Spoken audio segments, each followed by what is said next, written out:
think I was with him when that happened. Were- That was in Los Angeles. That was Yes. in South LA.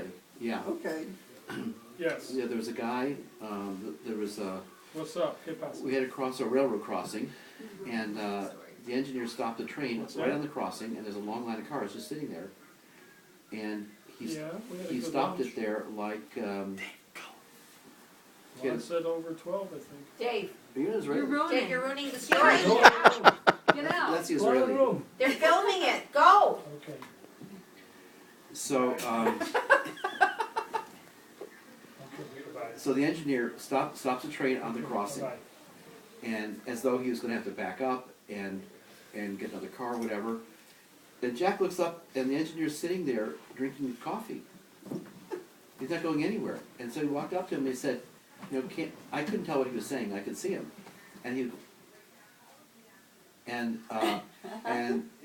you know, he said, you know, he told me later, he's saying, all these people are trying to get home from work. You know, they're trying to leave work. And he says, is there any reason you can't like back up 30 feet?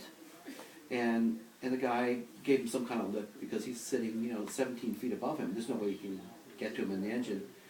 And so, finally, he finishes his coffee. He backs up. He does connect another car. And so, meanwhile, Jack gets in the car, pulls onto the tracks, and stops. And he goes around and he lifts up the hood. He does something under the hood.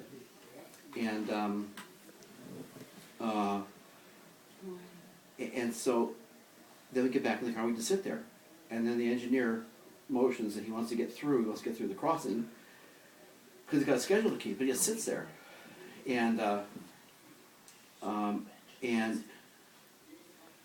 finally the engineer comes down, he gets down out of the cab, he comes down, he starts talking to Jack, and says, what can I do? I got a problem, you know, I called AAA, I can't get off the track till AAA comes. And the guy says, I'll just push your car off. And he says something like, you touch my fucking car, I'll break your head. So the guy backed off and he went back up there, and Uncle Jack got in the car and then he turned the radio on. I said, what are you doing? He said, listen to the radio. And then after a while he looked at his watch and said, I think that's about enough. He turns around, he rearranges the spark plug wires so that they're in the correct order, and then the engine starts up and we drive off. Did you wave at the conductor? It wasn't a wave. You waved with being It wasn't Yes. a wave, He made the trade. it was a bird.